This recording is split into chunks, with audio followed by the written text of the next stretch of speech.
সভাপতি হিসেবে উপস্থিত থাকবেন ডক্টর আশরাফ আলী। আজকে প্রথম দিনের প্রধান অতিথি হিসেবে উপস্থিত থাকবেন ডক্টর মোহাম্মদ মনিরুল ইসলাম। আর আজকে যে প্রধান আলোচক বক্তব্য দিবেন তিনি আমার উস্তাদ। আমি তার কাছে হেফজ শুনিয়েছি, তিনি আমার উস্তাদ। আজকে আপনাদের মাহফিলে যিনি প্রধান বক্তা, তিনার ওয়াজ কিন্তু অনেক সুন্দর, তিনি অনেক সুন্দরভাবে কথা বলেন। আল্লাহ পাক রব্বুল আলামিন যেন তার কণ্ঠকে আরো সুন্দর বানাইয়া দেন। আমরা সকলে বলি আল্লাহু আমিন। আল্লাহ পাক রব্বুল আলামিনের প্রতি শুকরিয়া আদায় করছি যে আল্লাহ পাক রব্বুল আলামিন আপনাকে আমাকে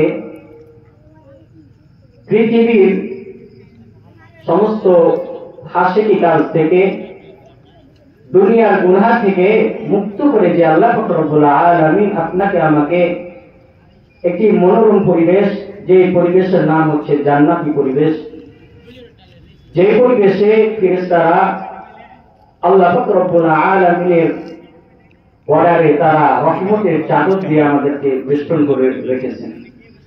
সুবহানাল্লাহ। এমন একটি মূল্যবান মজলিসে যে আল্লাহ পাক রব্বুল আলামিন আপনাকে আমাকে বসার তৌফিক দান করেছেন, সে মহান আল্লাহ পাক রব্বুল আলামিনের প্রতি অন্তরস্থল থেকে আমরা সকলে শুকরিয়া আদায় করছি। আমরা সকলে বলি আলহামদুলিল্লাহ। আমার কথা বলো। লক্ষ কোটি দুরূদ ও সালাম বর্ষিত হোক সেই মহান নবীর প্রতি, যেই নবীকে সৃষ্টি না করা হলে আসমান এবং জমিনে কিছুই সৃষ্টি করা হতো না। আজকে আমরা যে এই সুন্দর পৃথিবীর মধ্যে চলাফেরা করছি, আমরা তার জন্যই, তার ওসিলাতেই কিন্তু আজকে আমরা চলাফেরা করতে পারছি। তাকে যদি আল্লাহ পাক রব্বুল আলামিন সৃষ্টি না করতে, তাহলে যে আমরা এই সুন্দর পৃথিবীতে চলাফেরা করছি, দুনিয়ার সমস্ত আরাম আয়েশকে ভোগ করছি, এটা কিন্তু আমরা পারতাম না, ঠিক কিনা?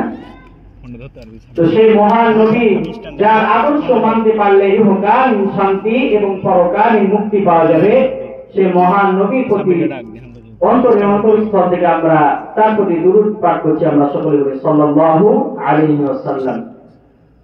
সম্মানিত উপস্থিতি, আজকে আমার আলোচ্য বিষয় হচ্ছে মৃত্যু সম্পর্কে।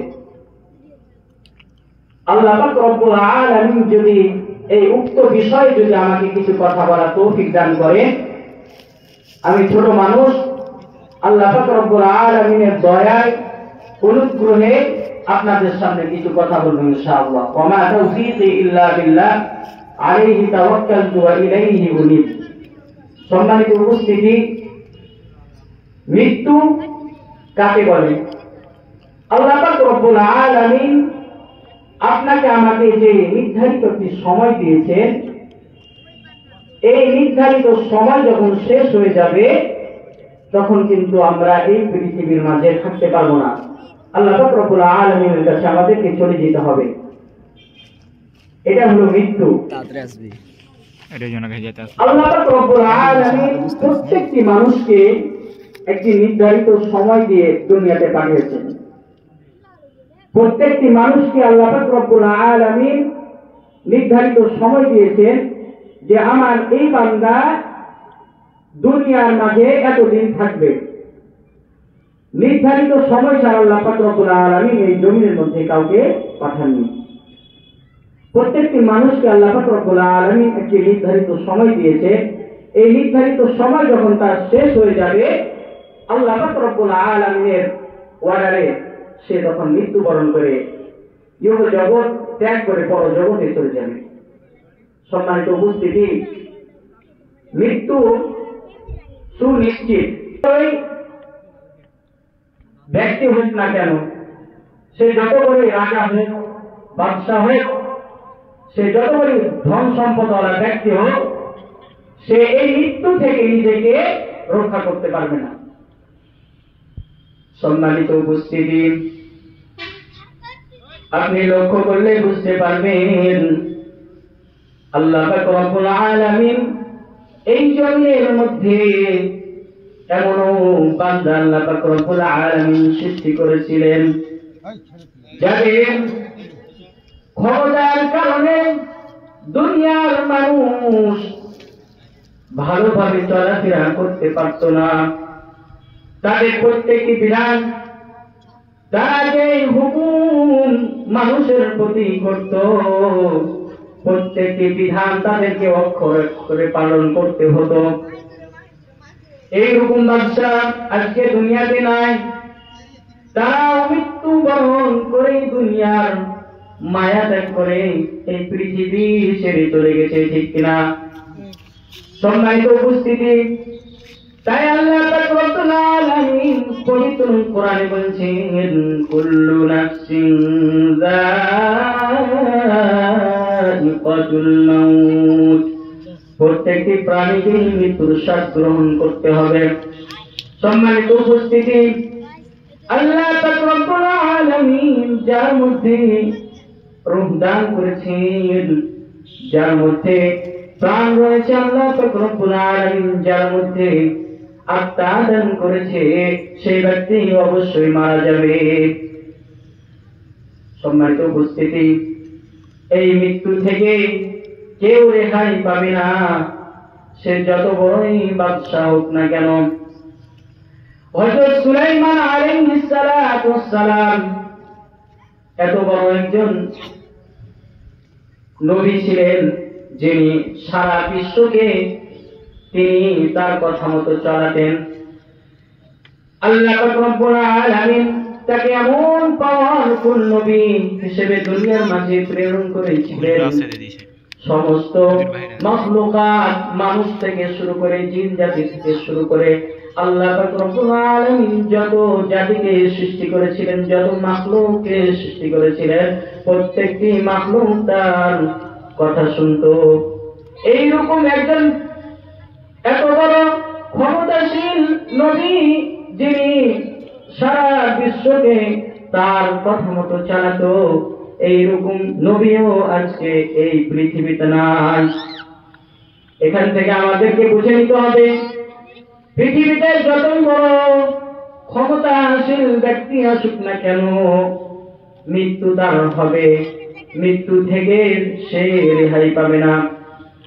সম্মানিত উপস্থিতি, ফিরআউনের মতো এত বড় একজন বাদশাহ ছিলেন যে তার ক্ষমতাকে টিকে থাকার জন্য কত শিশুকে হত্যা করেছে, ঠিক কিনা? সম্মানিত উপস্থিতি, তার ক্ষমতাকে স্থায়ী করার জন্য, দুনিয়াতে স্থায়ী হওয়ার জন্য সেই ফিরআউন কত চেষ্টা করেছে। সে নিজেকে আল্লাহ বলে দাবি করেছে, আল্লাহ বলে নিজেকে দাবি করেছে। এত বড় ক্ষমতাশীল বাদশাহ হওয়ার পরও সেই দুনিয়াতে থাকতে পারেনি। সম্মানিত উপস্থিতি, আপনাকে বুঝে নিতে হবে, সে ব্যক্তি এত বড় ক্ষমতাশীল ব্যক্তি হলো, তারপরও এই দুনিয়াতে থাকতে পারল না তার ক্ষমতার কারণে। সম্মানিত উপস্থিতি, আপনাকে এখান থেকে শিক্ষা নিতে হবে, আল্লাহ পাক রব্বুল আলামিন যেই কথা বলেছেন কুল্লু নাফসিন যায়িকাতুল মাউত, প্রত্যেকটি প্রাণীকেই মৃত্যুর স্বাদ গ্রহণ করতে হবে। এই মৃত্যুর স্বাদ গ্রহণ করা থেকে কোন ব্যক্তি যদি নিজেকে বাঁচার চেষ্টা করে, তার জীবন যদি এই মৃত্যু থেকে বেঁচে থাকার জন্য সে সারা জীবন যদি মেহনত করতে থাকে, তারপরও সে মৃত্যু থেকে তাকে রক্ষা করতে পারবে না, ঠিক কিনা? সম্মানিত উপস্থিতি,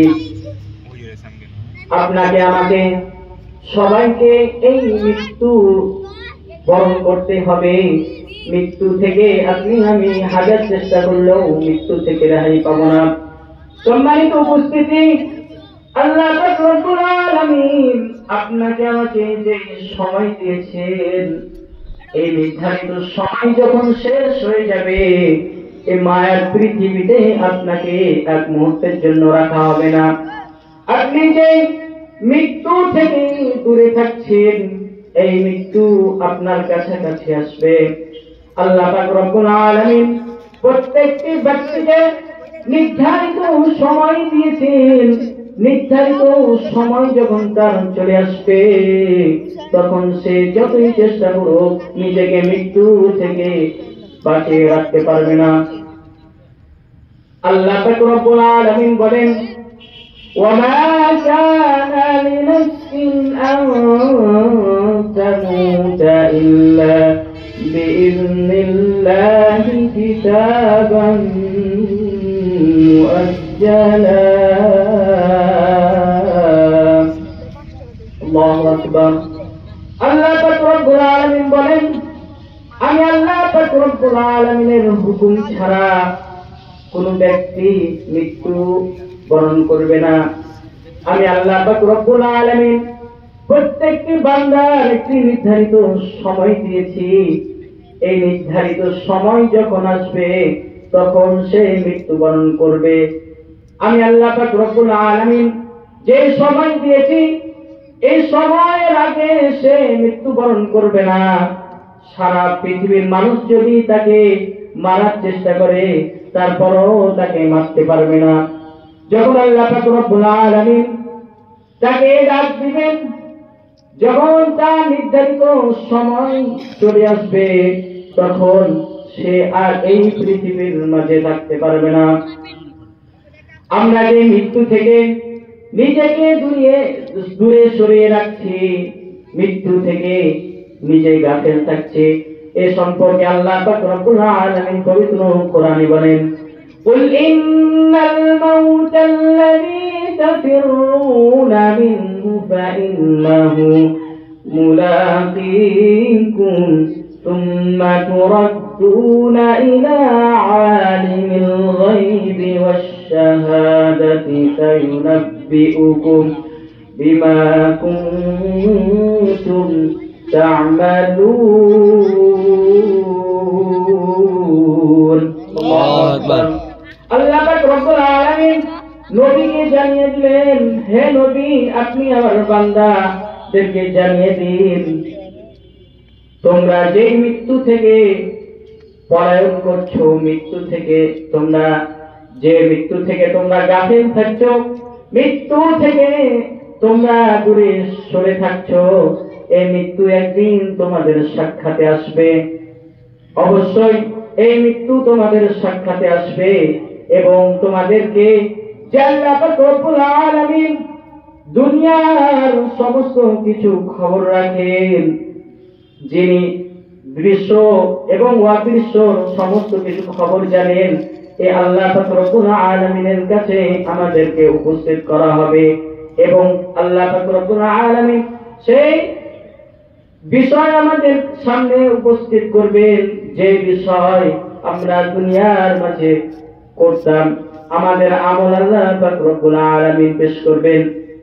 সম্মানিত উপস্থিতি, মৃত্যু থেকে আমরা নিজেকে দূরে সরিয়ে রাখছি, এই মৃত্যু অবশ্যই আপনার আমার কাছে আসবে। আল্লাহ পাক রব্বুল আলামিন বলছেন, আইনামা তাকুনু ইউদরিকুমুল মাউত ওয়ালাউ কুনতুম ফি বুরুজিন মুশাইয়াদা। দুনিয়ার মানুষ, তোমরা যেই মৃত্যু থেকে নিজেকে দূরে সরিয়ে রাখছো, মৃত্যু থেকে তোমরা গাফিল থাকছো, এই মৃত্যু তোমাদের আসবে। তোমরা যদি নিজেকে গর্তের মধ্যে লুকিয়ে রাখো, তবুও মৃত্যু তোমাদেরকে খুঁজে বের করবে। সম্মানিত উপস্থিতি, এই মৃত্যু থেকে আপনি আমি কেউ রেহাই পাবো না, মৃত্যুবরণ করতেই হবে। তাই মৃত্যুর আগে আমাদের সবাইকে মৃত্যুর প্রস্তুতি নিতে হবে, ঠিক কিনা? আপনাকে আমাকে মৃত্যুবরণ করতে হবে, এটি সুনিশ্চিত। আপনি দেখেন আপনার আশপাশে কত লোক ছিল, তারাও কিন্তু আজকের মতো তারাও কিন্তু এই দুনিয়ার মাঝে চলাফেরা করতো, ঠিক কিনা? তারাও আমাদের মতো এই পৃথিবীতে ছিলেন, তারাও চলাফেরা করতো। আজকে তারা নাই। কিসের জন্য? যে আল্লাহ পাক রব্বুল আলামিন তাদেরকে নির্ধারিত একটি সময় দিয়েছিলেন, এই নির্ধারিত সময় যখন তাদের শেষ হয়ে গেছে, তখন তারা এই পৃথিবীর মাঝে আর থাকতে পারেনি। আমাদের মাঝে অনেক ব্যক্তি ছিলেন যারা ক্ষমতাবান, যাদের টাকা পয়সা অনেক ছিল, তাদের ধন দৌলত অনেক ছিল, তাদের ক্ষমতাও অনেক ছিল, কিন্তু এত ক্ষমতা, তাদের সম্পদ তাদেরকে এই মৃত্যু থেকে নিজেকে দূরে সরিয়ে রাখতে পারেনি, তারাও মৃত্যুবরণ করে চলে গিয়েছে। সম্মানিত উপস্থিতি, আপনাকে আমাকেও মৃত্যুবরণ করতে হবে, এটি সুনিশ্চিত। তাই মৃত্যুর আগে আমাদেরকে মৃত্যুবরণ করতে হবে। রাসূল সাল্লাল্লাহু আলাইহি ওয়াসাল্লাম বলেন, তোমরা মৃত্যুবরণ করার আগে মৃত্যুবরণ করো। তোমরা ভাবো, আমি যে অবস্থাতে চলাফেরা করছি, আমি যদি এই অবস্থাতে চলাফেরা করি তাহলে আমার স্থানটা কোন জায়গায় হবে, এরকম চিন্তা ভাবনা করো। সম্মানিত উপস্থিতি, আপনি যে দুনিয়া নিয়ে এত ব্যস্ত হয়ে গেছেন, এই দুনিয়া তো ক্ষণস্থায়ী জায়গা। যেই পরকালকে আপনি ভুলে আছেন, সেটা হলো চিরস্থায়ী জায়গা।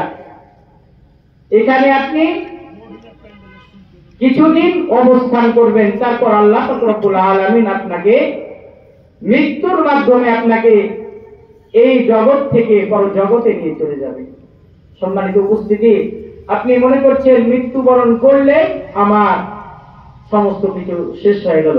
না, মৃত্যুবরণ করার সাথে সাথে আপনার পরকালীন জীবন, অনন্ত জীবন শুরু হয়ে গেল। সম্মানিত উপস্থিতি, কবর এত ভয়ানক, কবর প্রত্যেক দিন ডেকে ডেকে বলে, হে আদম সন্তান, যেই দুনিয়ার মাঝে তোমরা চলাফেরা করছো, গাম্ভীর অহংকারের বশতে তোমরা চলাফেরা করছো, গাম্ভীর্যতার সাথে চলাফেরা করছো, আমি কবর কিন্তু অনেক ভয়ানক। তোমরা গাম্ভীর্যতার সাথে চলাফেরা করো না, দুনিয়ার হায়াতকে তোমরা নষ্ট করে দিও না, আমি কবর কিন্তু অনেক ভয়ানক। আমি কবর কোন রাজা বাদশাকে চিনব না, আমি কবর কোন ফকির মিসকিনকে চিনব না। তুমি দুনিয়াতে কতটুক সম্মানওয়ালা ছিলে, দুনিয়াতে তোমাকে কত সম্মান করা হতো, আমি কবর কিছু দেখব না। তুমি কোন অবস্থাতে ছিলে, আমি কিছু দেখব না। শুনে রাখো আদম সন্তান, আমি কিন্তু অনেক ভয়ানক। যদি তোমরা আমল খারাপ করে আসো, তাহলে তোমরা এখানে থাকতে পারবে না। এইরকম করে প্রত্যেক দিন কবর ডেকে ডেকে বলে, হে আদম সন্তান, আমি কবর অনেক ভয়ানক। তোমরা দুনিয়ার জীবনকে নষ্ট করে ফেলো না, দুনিয়ার হায়াতকে নষ্ট করে ফেলো না। এটা অনেক মূল্যবান, যা আল্লাহ পাক রব্বুল আলামিন তোমাকে দিয়েছে। এই মূল্যবান সময়কে যদি তুমি শেষ করে দাও, খেল তামাশাই নিজের সময়কে যদি ব্যর্থ করে দাও, তাহলে আমি কবরের কাছে তুমি থাকতে পারবে না। সম্মানিত উপস্থিতি, কবর এমন ভয়ানক, যেখানে কোনো আরামের কোনো খাট নাই, যেখানে কোনো বালিশ নাই, যেখানে কোনো চাদর থাকবে না, নরম কোনো কাপড় থাকবে না, শীতের সময় আপনাকে কাপড় দেওয়া হবে না। সম্মানিত উপস্থিতি, কবর এত নির্জন জায়গা যেখানে সকালে গেলেও ভয় লাগে, ঠিক কিনা? সম্মানিত উপস্থিতি, তাই দুনিয়াতে থেকে আপনাকে নিজের হায়াতকে আল্লাহ পাক রব্বুল আলামিন যে হায়াত আপনাকে দিয়েছে, এই হায়াতকে আপনাকে কাজে লাগাতে হবে। সম্মানিত উপস্থিতি, হাদিস শরীফে আছে, সাহাবারা বলছেন, আমরা একবার রাসূলুল্লাহ সাল্লাল্লাহু আলাইহি ওয়াসাল্লামের সাথে ছিলাম। এমন অবস্থায় আমরা দেখলাম কিছু লোক একত্রিত হয়েছে। রাসূলুল্লাহ সাল্লাল্লাহু আলাইহি ওয়াসাল্লাম আমাদের জিজ্ঞাসা করলো, আমার প্রাণের সাহাবীরা, এই মানুষগুলো কি উদ্দেশ্যে, কিসের জন্য তারা একত্রিত হয়েছে? সাহাবীরা বলল, ইয়া রাসূলুল্লাহ সাল্লাল্লাহু আলাইহি ওয়াসাল্লাম, আমরা যতটুকু জানি সম্ভবত তারা একজন ব্যক্তির কবর খনন করার জন্য তারা উপস্থিত হয়েছে। সম্মানিত উপস্থিতি, গভীর মনোযোগ দিয়ে শুনুন। তারপর রাসূলুল্লাহ সাল্লাল্লাহু আলাইহি ওয়াসাল্লাম সাহাবীদের ত্যাগ করে সেই কবরের কাছে চলে গেলেন।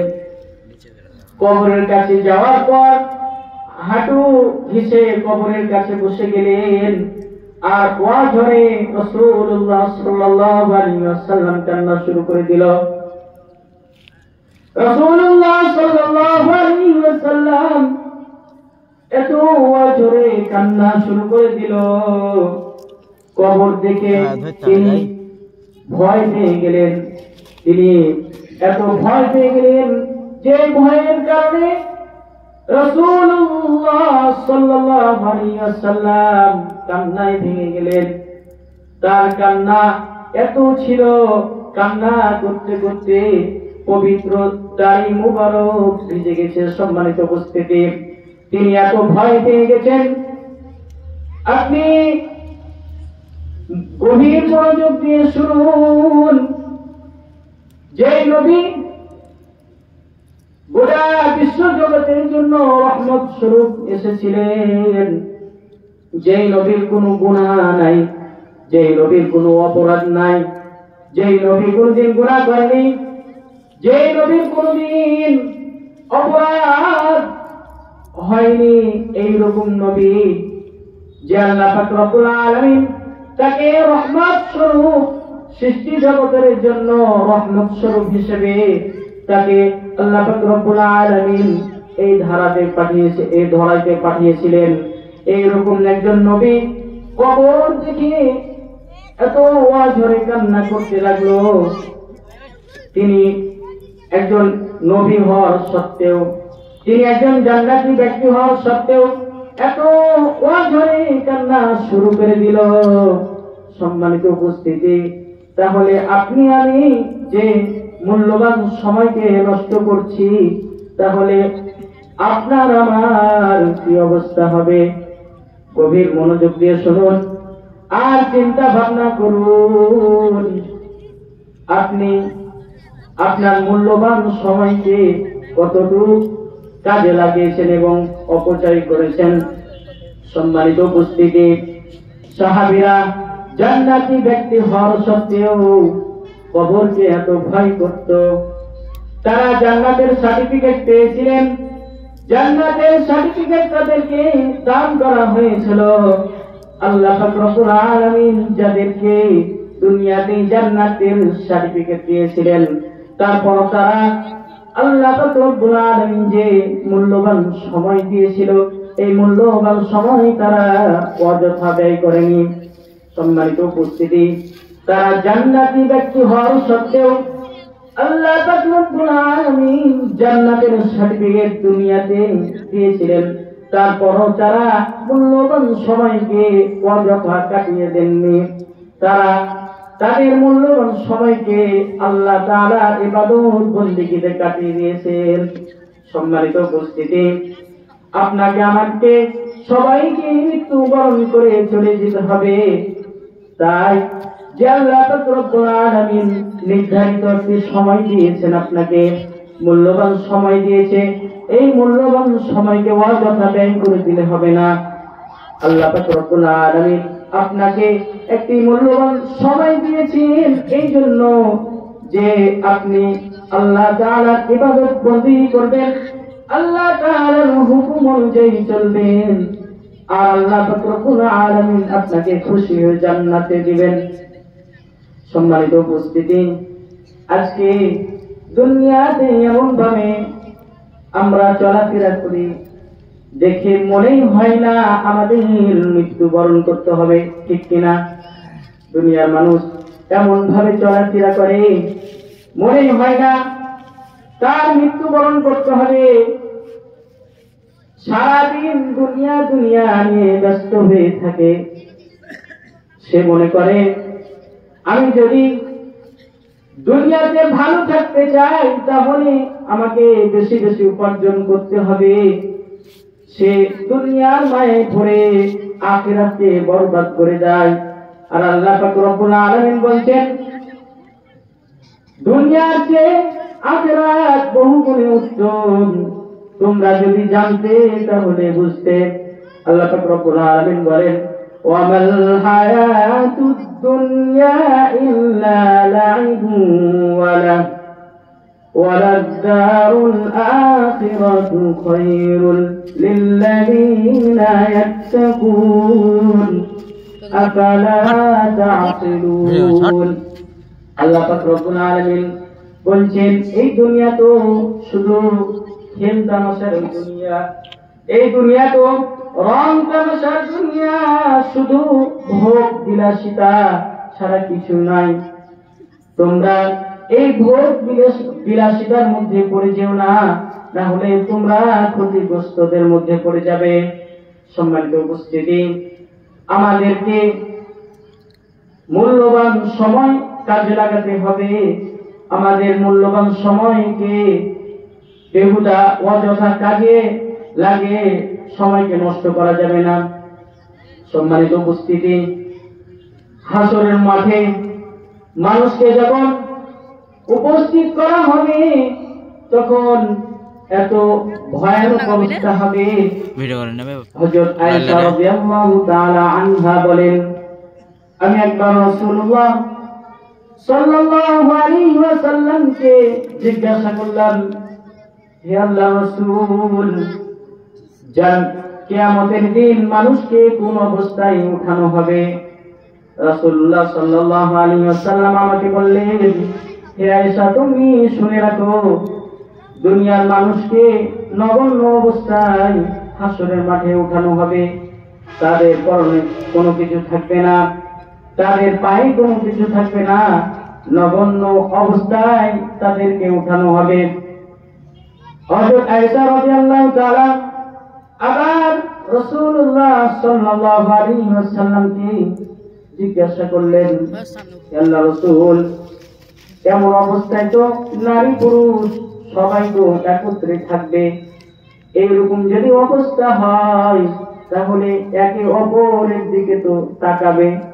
রাসূল সাল্লাল্লাহু আলাইহি ওয়াসাল্লাম বললেন, হে আয়েশা, সেই দিনের দিন এমন ভয়ানক হবে, সেই দিনের দিন এমন ভয়ানক হবে যে একজন আরেকজনের দিকে তাকাবার কল্পনা করবে না। সম্মানিত উপস্থিতি, হাসরের ময়দান কত ভয়ানক হবে। একজন আরেকজনের দিকে তাকার কল্পনাও করবে না, এত ভয়ানক হবে। সবাই নিজের কথা ভাববে, আমি কেমন করে জান্নাতে যাব। সম্মানিত উপস্থিতি, আজকে মানুষ তো ঘুম থেকে ওঠার পরে সে ভাবে আমার ব্যবসা কি হবে, আমি যে ব্যবসা করছি এই ব্যবসাতে আমার লাভ হবে কিনা। ঘুম থেকে উঠেই দুনিয়ার চিন্তা। অফিসার মনে করে আমার চাকরি থাকবে কিনা, নামাজ বন্দেগীর দিকে কোনো খেয়াল ধারণা নাই। ঘুম থেকে উঠে আবার ঘুম যাওয়ার আগে এই যে সময়টুক আছে, এই সময়ে সারাক্ষণ শুধু আমরা দুনিয়ার কথাই ভাবি। আমার ব্যবসার কি হবে, আমার ছেলে মেয়ের কি হবে, আমার ধন সম্পদের কি হবে, আমার গাড়ি বাড়ির কি হবে, এই চিন্তা ভাবনা নিয়ে ব্যস্ত থাকে। সম্মানিত উপস্থিতি, এই সমস্ত কিছু আপনাকে ছেড়ে যেতে হবে, ঠিক কিনা? মানুষ যখন মারা যায় তখন তো তার সাথে তার সম্পদ, ধন, তার ছেলে মেয়ে কিছুই তো যায় না, সে একাই যায়। আজকে আপনি আপনার মূল্যবান সময়কে অযথা কাজে ব্যয় করে দিচ্ছেন। চায়ের দোকানে বসে অযথা কথা বলে নিজের মূল্যবান সময়কে শেষ করে দিচ্ছেন। আপনার দামি সময়কে গল্পের মাধ্যমে আপনি শেষ করে দিচ্ছেন। আপনি দুনিয়া নিয়ে ব্যস্ত হয়ে গেছেন। এই দুনিয়া তো ক্ষণস্থায়ী জায়গা, চিরস্থায়ী জায়গা হচ্ছে পরকালীন জীবন। চায়ের দোকানে বসে আপনার মূল্যবান সময়কে আপনি শেষ করে দিচ্ছেন। আপনি কত মানুষকে কবরের মাঝে রেখেছেন, তারপর আপনার জীবনের কোনো পরিবর্তন দেখা যায় না। আপনি সারাক্ষণ খালি দুনিয়া দুনিয়া নিয়ে ব্যস্ত হয়ে গেছেন। ছেলে মেয়ে স্ত্রী সবাইকে নিয়ে আপনি ব্যস্ত হয়ে গেছেন। নিজের মূল্যবান সময়কে অযথা কাজে ব্যয় করে দিচ্ছেন। আপনার তো চিন্তা করা উচিত, আপনাকে মৃত্যুবরণ করতে হবে। যে সন্তানের জন্য এত কিছু করছেন, আল্লাহ তাআলার ইবাদত থেকে বিমুখ থাকছেন, আল্লাহ তাআলার ইবাদত করছেন না, এই সন্তান তো আপনার কোনো উপকারে আসবে না, সে তো আপনার সাথে যাবে না। তারপরও কেন আল্লাহ তাআলার ইবাদত থেকে আপনি দূরে থাকছেন? নিজের মূল্যবান সময়কে অযথা ব্যয় করে দিচ্ছেন। সম্মানিত উপস্থিতি, আপনার মূল্যবান সময়কে কাজে লাগাতে হবে। আপনি যদি সে চিরস্থায়ী জায়গাতে সুখীবান হতে চান, তাহলে আপনার এই যে আল্লাহ পাক রব্বুল আলামিন মূল্যবান সময় দিয়েছে, এই সময়কে আপনাকে কাজে লাগাতে হবে। সম্মানিত উপস্থিতি, আজকে আপনি দুনিয়া নিয়ে ব্যস্ত হয়ে পড়েছেন। আপনি সারাক্ষণ দুনিয়ার কথা ভাবেন, দুনিয়াতে আমি কেমন ভাবে চিরস্থায়ী থাকব, এই দুনিয়া আমাকে কেমন ভাবে সুখে রাখবে, এই চিন্তা ভাবনা করেন। একবারও মৃত্যুর কথা স্মরণ করেন না। রাসূলুল্লাহ সাল্লাল্লাহু আলাইহি ওয়াসাল্লাম বলেন, আকিরু যিকরা হাদিল বেশি বেশি মৃত্যু, তোমরা বেশি বেশি মৃত্যুকে স্মরণ করো। তোমরা যদি বেশি বেশি মৃত্যুকে স্মরণ করো, তাহলে তোমরা দুনিয়ামুখী হবে না। সম্মানিত উপস্থিতি, কোন ব্যক্তি যদি সর্বহালতে যদি মৃত্যুর কথা স্মরণ করে, আমাকে মৃত্যুবরণ করতে হবে, এরকম চিন্তা ভাবনা যদি কোন মানুষের থাকে, তাহলে সে কখনো 5 ওয়াক্ত নামাজ পড়তে পারে না, ঠিক কিনা? আজকে আমরা মৃত্যুকে স্মরণ করি না, মৃত্যু থেকে গাফিল হয়ে আছি, দুনিয়ার ধন সম্পদ নিয়ে ব্যস্ত হয়ে গেছে। আর রাসূল সাল্লাল্লাহু আলাইহি ওয়াসাল্লাম বলেছেন, আকসিরু যিকরা হাদিল লাযাতিল মাউত, তোমরা বেশি বেশি করে মৃত্যুকে স্মরণ করো। সম্মানিত উপস্থিতি, এই দুনিয়া, যেই দুনিয়ার জন্য আপনি এত আত্মহারা হয়ে আছেন, আপনার বয়স হয়ে গেছে তারপর নামাজ পড়তে চান না, দুনিয়ার ব্যবসা নিয়ে, দুনিয়ার ধন সম্পদ নিয়ে আপনি ব্যস্ত হয়ে পড়েছেন। সম্মানিত উপস্থিতি, এগুলো সমস্ত কিছু থেকে যাবে, আপনাকে খালি হাতে চলে যেতে হবে। আপনি আপনার মূল্যবান সময়কে অযথা ব্যয় করে দিচ্ছেন। আজকে আপনার কিছু মনে হচ্ছে না, কিন্তু দুইটা চক্ষু যখন বন্ধ হয়ে যাবে, আল্লাহ রব্বুল আলামিন যখন আপনাকে ডেকে নেবেন, তখন আপনি বুঝতে পারবেন আমি কোন গাফেলতার মধ্যে ছিলাম। সম্মানিত উপস্থিতি, তাই দুনিয়াতে থেকে আপনাকে সেই হায়াতের জিন্দেগি আপনাকে মূল্যবান কাজে লাগাতে হবে। আপনি যখন মৃত্যুবরণ করবেন, তখন আপনি হাজার চেষ্টা করলেও আল্লাহ পাক রব্বুল আলামিন আপনাকে এই দুনিয়ার মাঝে আর পাঠাবে না। আপনি আল্লাহ পাক রব্বুল আলামিনকে যতই বলেন, ইয়া আল্লাহ আমাকে দুনিয়াতে আরেকবার পাঠাও, তাহলে আমি আমার সমস্ত সময় তোমার পথে ব্যয় করে দিব। আল্লাহ তাআলা তখন বলবে, হে বান্দা, তুমি মিথ্যা কথা বলছো, তোমাকে যদি আমি আবার সময় দিই তাহলে তুমি আবার দুনিয়ার বহি পড়ে যাবে। সম্মানিত উপস্থিতি, আল্লাহ পাক রব্বুল আলামিন আপনাকে আমাকে আর সময় দিবে না, এই সময়কে আপনাকে কাজে লাগাতে হবে। আপনার কেন বুঝে আসে না? আপনি কত মানুষকে এই হাত দ্বারা কবরে রাখলেন, মাঝে মাঝেই তো কবরে যান, তারপরও কেন নিজের জীবনকে পরিবর্তন করতে পারেন না? দুনিয়ার সম্পদ নিয়ে কেন ব্যস্ত হয়ে পড়েছেন? মাঝে মাঝেই তো কবরে যে কত মানুষের জানাজা পড়ে আছেন, যেই বন্ধুর সাথে আপনার মূল্যবান সময় নষ্ট করে দিচ্ছেন, এরকম বন্ধু তো কত বন্ধু কবরে চলে গেছে, তারপর আপনার জীবনের কোনো পরিবর্তন আসে না। সম্মানিত উপস্থিতি, আপনি কত মানুষের জানাজা পড়লেন, তারপরও জীবনের পরিবর্তন আনতে পারেন না। কিসের জন্য? আপনি দুনিয়া নিয়ে ব্যস্ত হয়ে আছেন, তার জন্য। সম্মানিত উপস্থিতি, এ দুনিয়া চিরস্থায়ী জায়গা নয়। আপনি যে দুনিয়ার জন্য এত কিছু করছেন, স্ত্রীর সন্তান নিয়ে পাগল হয়ে আছেন, আপনি যখন মৃত্যুবরণ করবেন, তখন আপনার এই সন্তান আপনার স্ত্রীকেও মনে রাখবে না। আপনার যখন মৃত্যুর সময় ঘনিয়ে আসবে, যখন আপনি মৃত্যুবরণ করবেন, মসজিদের মাইকে যখন বলা হবে, আব্দুল খালেকের ছেলে আব্দুল ওয়াহাব আজকে রাত 11টার সময় এই দুনিয়া থেকে চলে গিয়েছে, আত্মীয় স্বজন খবর পেয়ে ছুটাছুটি করে চলে আসবে আপনাকে শেষ দেখার জন্য, শেষ চেহারা দেখার জন্য।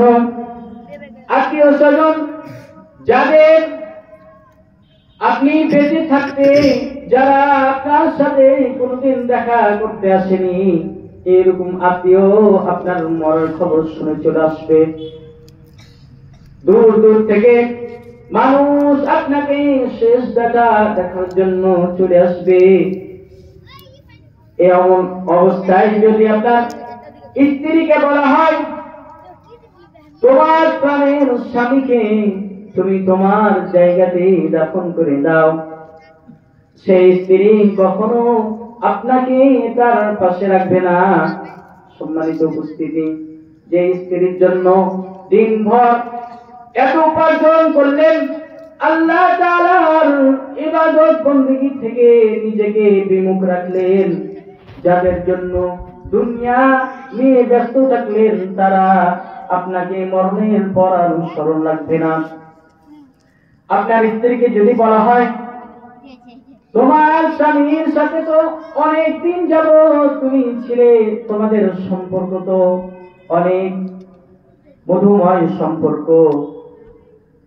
আজকে তোমার স্বামী মারা গিয়েছে, তুমি তোমার স্বামীকে তোমার খাটের নিচে দাফন করো। ওই স্ত্রীকে হাজার বললেও সেই স্ত্রী শুনবে না। সম্মানিত উপস্থিতি, যে সন্তানের জন্য দিন রাত পরিশ্রম করে যাচ্ছেন, যেই সন্তানের জন্য দুনিয়া নিয়ে ব্যস্ত হয়ে আছেন, আল্লাহ তাআলার ইবাদত বন্দেগী থেকে বিমুখ থাকছেন, দুনিয়া নিয়ে ব্যস্ত থাকছেন, এই সন্তানকে যদি বলা হয়, হে সন্তান, তোমার বাবা মারা গেছে, তোমার খাটের নিচে তোমার বাবাকে রাখো, সে কখনো এইরকম কাজ করতে চাইবে না। কারণ তার বাবা মারা গেছে, তার কাছে সে বাবার আর মূল্য নাই। সম্মানিত উপস্থিতি, দুনিয়া নিয়ে ব্যস্ত হয়ে কোন লাভ নাই। যে সন্তানের জন্য আপনি মূল্যবান সময়কে নষ্ট করে দিচ্ছেন, এই সন্তান কিন্তু আপনাকে ভুলে যাবে। যে স্ত্রীর জন্য আপনার মূল্যবান সময়কে শেষ করে দিচ্ছেন দুনিয়ার পিছনে, দুনিয়ার টাকা পয়সার জন্য, সুখ শান্তিতে থাকার জন্য, এই স্ত্রীও কিন্তু আপনাকে ভুলে যাবে। তাই সম্মানিত উপস্থিতি, আপনাকে প্রস্তুত থাকতে হবে সর্বহালতে। একজন ব্যক্তি রাসূলুল্লাহ সাল্লাল্লাহু আলাইহি ওয়াসাল্লামের কাছে আসলো, তারপর জিজ্ঞাসা করলো, ইয়া আল্লাহর রাসূল, মানুষের মধ্যে সর্বশ্রেষ্ঠ মুমিন ব্যক্তিকে আপনি আমাকে জানিয়ে দিন। আল্লাহ রাসূল সাল্লাল্লাহু আলাইহি ওয়াসাল্লাম সে সাহাবীকে বলল, হে আমার সাহাবী, মানুষের মধ্যে শ্রেষ্ঠতম মুমিন ব্যক্তি ওই ব্যক্তি যে তার চরিত্রের দিক দিয়ে সর্বোত্তম। কোন ব্যক্তি সবচেয়ে শ্রেষ্ঠ মুমিন? যে চরিত্রের দিক থেকে সর্বোত্তম। এই চরিত্র এমন একটি মুহূর্ত, মানে এমন একটি গুরুত্বপূর্ণ বিষয়। একজন ব্যক্তি তার চরিত্রের কারণে সম্মানিত হয়, আবার অপমানিত হয়, ঠিক কিনা? সমাজে যার যত চরিত্র সুন্দর হয়, সে ব্যক্তি তত মর্যাদাশীল ব্যক্তি হয়। যার যত সুন্দর ব্যবহার আখলাক হয়, মানুষ তাকে গ্রহণ করেন বেশি। এইরকম ব্যক্তিকে আল্লাহ রাসূল সাল্লাল্লাহু আলাইহি ওয়াসাল্লাম বললেন, সেই হচ্ছে সর্বশ্রেষ্ঠ মুমিন। সাহাবী আবার জিজ্ঞাসা করলো, ইয়া আল্লাহর রাসূল, মানুষের মধ্যে বুদ্ধিমান ব্যক্তিকে, মানুষের মধ্যে সবচেয়ে বুদ্ধিমান ব্যক্তি, বিচক্ষণশীল ব্যক্তিকে? আল্লাহ রাসূল সাল্লাল্লাহু আলাইহি ওয়াসাল্লাম বললেন, হে আমার সাহাবী, তুমি শুনে রাখো, সেই ব্যক্তি সবচেয়ে বুদ্ধিমান যে সর্বহালতে মৃত্যুর কথা স্মরণ রেখে প্রস্তুত গ্রহণ করে। সম্মানিত উপস্থিতি, রাসূল সাল্লাল্লাহু আলাইহি ওয়াসাল্লাম সেই ব্যক্তিকে সবচেয়ে জ্ঞানী ব্যক্তি হিসেবে আখ্যায়িত করলে, যে সর্বহালতে নিজের পরকালীন জীবনের জন্য সর্বহালতে প্রস্তুত থাকে। আজকে আমরা মনে করি 1 ঘন্টার করে কাটে দিবি, যে যত টাকা উপার্জন করতে পারে, যার যত সম্পদ, দেখতে পারবে বুদ্ধিমান। কিন্তু সে ব্যক্তি বুদ্ধিমান নয়। বুদ্ধিমান ব্যক্তি তো সে যে সর্বহালতে মৃত্যুকে স্মরণ করে। কারণ তার তো জানা নাই মৃত্যু কখন হবে। মৃত্যুর খবর কি কারো জানা আছে? কারো জানা নাই। তাই সর্বহালতে মৃত্যুকে স্মরণ করতে হবে। মৃত্যু কখন আসবে, কোন হালতে আসবে, আমরা কেউ জানি না। তাই আমাদের সকলের উচিত হচ্ছে, আমাদের যেহেতু জানা নাই আমাদের মৃত্যু কখন ঘটবে, নির্ধারিত সময় আমাদের কখন, তাই আমাদের সর্বোপরি আমাদেরকে প্রস্তুত থাকতে হবে, যেন আমরা কবরে গিয়ে সুখ শান্তিতে থাকতে পারি, পরকালীন জীবন যেন আমাদের সুখীময় হয়। এই জন্য আমাদেরকে সর্বহালতে মৃত্যুর কথা স্মরণ করতে হবে। তার জন্য রাসূল বললেন, আকসিরু যিকরা হাযিহিল লাযাতিল মাউত, তোমরা বেশি বেশি মৃত্যুকে স্মরণ করো। এই মৃত্যুকে স্মরণ করলে তোমরা দুনিয়ামুখী কখনো হবে না। কোন ব্যক্তি যদি সর্বহালতে মৃত্যুকে অনুসরণ করে, তাহলে সে ব্যক্তি কখনো নামাজ ছাড়তে পারে না, সে কখনো পিতা মাতার সাথে বেয়াদবি করতে পারে না, সে কখনো ওস্তাদের সাথে বেয়াদবি করতে পারে না, সে কখনো তার মূল্যবান সময়কে অযথা কাজে ব্যয় করতে পারে না। সম্মানিত উপস্থিতি, আমাদের লক্ষ্য রাখতে হবে যে আমাদের আল্লাহ পাক রব্বুল আলামিন যে সময় আমাদের দিয়েছেন, এটা অনেক গুরুত্বপূর্ণ একটি সময়। আমরা যদি কবরে চলে যাই, তখন কিন্তু আমরা হাজার চেষ্টা করলেও নিজেকে আবার ফিরিয়ে নিয়ে আসতে পারবো না। আমরা হাজারবার আল্লাহ তাআলার কাছে কাকুতি মিনতি করলেও আল্লাহ পাক রব্বুল আলামিন আমাদেরকে কিন্তু এই পৃথিবীর মাঝে আর আসার সুযোগ দান করবেন না। সম্মানিত উপস্থিতি, দুনিয়াতে থেকে আপনাকে সেই সময়ের গুরুত্বটা বুঝতে হবে। যখন আপনি মৃত্যুবরণ করে যাবেন, তখন কিন্তু আপনাকে আর সময় দেওয়া হবে না। তাই রাসূল সাল্লাল্লাহু আলাইহি ওয়াসাল্লাম বললেন, বিচক্ষণ ব্যক্তি তো সেই, বুদ্ধিমান ব্যক্তি তো সেই যে সর্বোপরি মৃত্যুকে স্মরণ করে। মৃত্যু কখন হবে তার জানা নাই, তার জন্য সে সর্বোপরি মৃত্যুর জন্য প্রস্তুত থাকে। তার চলাফেরা, কথা, তারপর তার ব্যবহার, সমস্ত কিছু কাজে তার মৃত্যুকে স্মরণ রাখে যে আমি এই কথাটা বলবো, এই কথা যদি আমার গুনহার কথা হয়ে যায়, তাহলে এই অবস্থায় যদি আমার মৃত্যুবরণ হয়, তাহলে আমার কি হবে। এইরকম ব্যক্তি, কোন ব্যক্তি যদি এইরকম চিন্তা ভাবনা করে, তাহলে সে ব্যক্তি কখনো পাপের কাজে জড়াতে পারে না। তাই সম্মানিত উপস্থিতি, আমাদের সকলের উচিত হচ্ছে দুনিয়ায় আল্লাহ পাক রব্বুল আলামিন আপনাকে আমাকে যে সময় দিয়েছেন, এই সময়ের মূল্যায়ন করা। বেঁচে থাকা অবস্থায় যদি মূল্যায়ন না করতে পারেন, তাহলে কিন্তু ক্ষতিগ্রস্তদের মধ্যে পড়ে যাবেন। তাই সম্মানিত উপস্থিতি, আমি ছোট মানুষ, বুঝাতে পারলাম কি পারলাম না আল্লাহই জানে। আমার কথার উদ্দেশ্য হচ্ছে, আমাদেরকে দুনিয়ামুখী হওয়া যাবে না, পরকালীন মুখী হওয়া লাগবে। কারণ দুনিয়া ক্ষণস্থায়ী জায়গা, আখিরাত হচ্ছে চিরস্থায়ী জায়গা। দুনিয়াতে দুঃখ কষ্ট সমস্ত কিছু আছে, কিন্তু পরকালীন জীবনে কোনো দুঃখ কষ্ট নাই। সেই জায়গাই হচ্ছে সর্বশ্রেষ্ঠ জায়গা। তাই আল্লাহ পাক রব্বুল আলামিন যেন আমাদেরকে এই মৃত্যুর কথা সর্বোপরি অনুসরণ করা তৌফিক দান করেন, এবং যে কথা আমি ছোট মানুষ বললাম, আল্লাহ পাক রব্বুল আলামিন মানা তৌফিক দান করেন। সকলে বলেন আল্লাহু আমিন। এখন আমার উস্তাদ বক্তব্য দিবেন, তিনি অনেক ভালো বক্তব্য দেন। আল্লাহ পাক রব্বুল আলামিন যেন তাকে শেষ পর্যন্ত কোরআন এবং হাদিসের আলোকে বক্তব্য দেওয়ার তৌফিক দান করেন। সকলে বলেন আল্লাহু আমিন। আসসালামু আলাইকুম ওয়া রাহমাতুল্লাহি ওয়া বারাকাতুহু।